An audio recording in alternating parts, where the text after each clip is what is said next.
2009 সালে সন্ত্রাস বিরোধী আইন সংশোধন করার প্রস্তাব দিয়েছে গুম সংক্রান্ত কমিশন। কমিশনের সুপারিশ বিচার 1 বছরের মধ্যে শেষ না হলে অভিযুক্তদের খালাস দিতে হবে। দ্বিতীয় ইন্টারিম প্রতিবেদন পর্যালোচনার করে এমন তথ্য পাওয়া গেছে। আরও জানাচ্ছেন মোহন ইসলাম।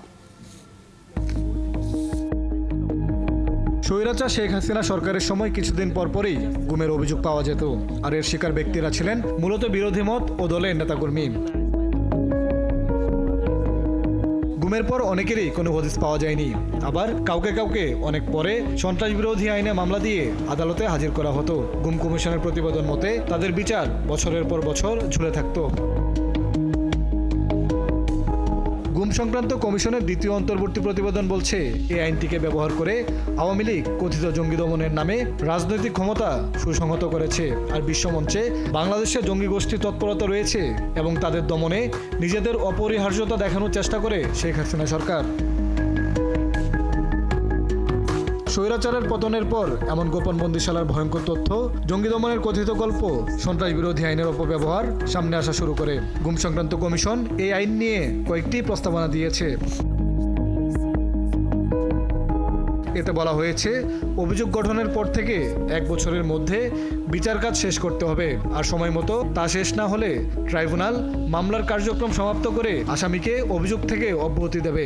নির্দিষ্ট সময়ের মধ্যে মামলা শেষ করা না গেলে পরিণতি হিসাবে মামলাতে আসামি খালাস পাবেন, সেটি আইনে থাকতে পারে।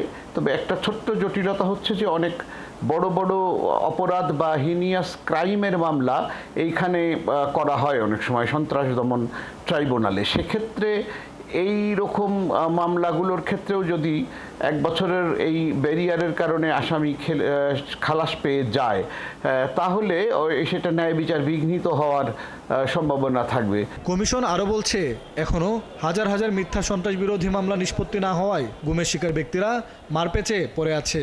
আর একজন ভুক্তভোগীর গড় আইনি ব্যয় প্রায় 7 লাখ টাকা, যা বার্ষিক হিসাবে পারিবারিক গড় আয়ের দ্বিগুণ।